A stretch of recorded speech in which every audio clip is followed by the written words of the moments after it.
আচ্ছা ভাবুন তো, ঘড়ির কাঁটা যদি আচমকা উল্টো দিকে ঘুরতে শুরু করে তাহলে সময় কিভাবে নির্ণয় করা হবে? ঘড়ির কাঁটা উল্টো দিকে চলছে এমনটা বাস্তবে অসম্ভব, কিন্তু জানলে অবাক হবেন এই জাতীয় ঘড়ি বাস্তবেও রয়েছে, এবং তা খোদ ভারতে।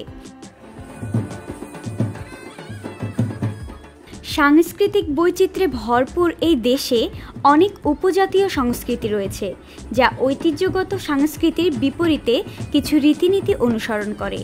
উল্টো ঘড়িও ঠিক তেমনই এক রীতি। ছত্তিশগড়ের কিছু আদিবাসী গ্রামে সময় উল্টো দিকে এগোয়।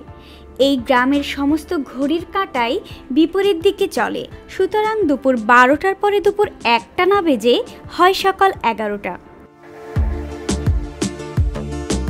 কোরবা জেলার আদিবাসী শক্তিপীঠের সঙ্গে যুক্ত গোন্ড অধিবাসী সম্প্রদায়ের আদিবাসী পরিবারগুলো বিশ্বাস করে তাদের ঘড়ি সবচেয়ে স্বাভাবিক, কারণ এটি প্রকৃতির নিয়ম মেনে চলে। তাদের মতে পৃথিবীর ডান থেকে বাম দিকে ঘোরে,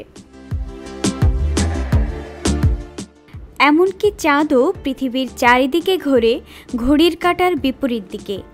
পুকুরের ঘূর্ণিও ঘোরে উল্টো দিকে। তাই এই সম্প্রদায়ের বিশ্বাস, প্রকৃতির চক্র যেদিকে চলেছে তার বিপরীতে তারা কাজ করতে পারে না। এই এলাকার বর এবং কনেও বিয়ের সময় উল্টো দিকে 7 পাক ঘোরেন। গোন্ড সম্প্রদায়ের মানুষ ছাড়াও অন্যান্য 29টি সম্প্রদায়ের মানুষ গোন্ডওয়ানা ঘড়ি অনুসরণ করে।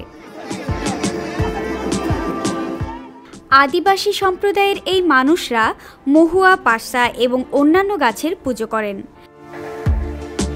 ছত্তিশগড়ের এই এলাকায় প্রায় 10,000 পরিবারের বাস এবং বাসিন্দারা সকলেই বিপরীত ঘড়ির সূত্র মেনে চলেন।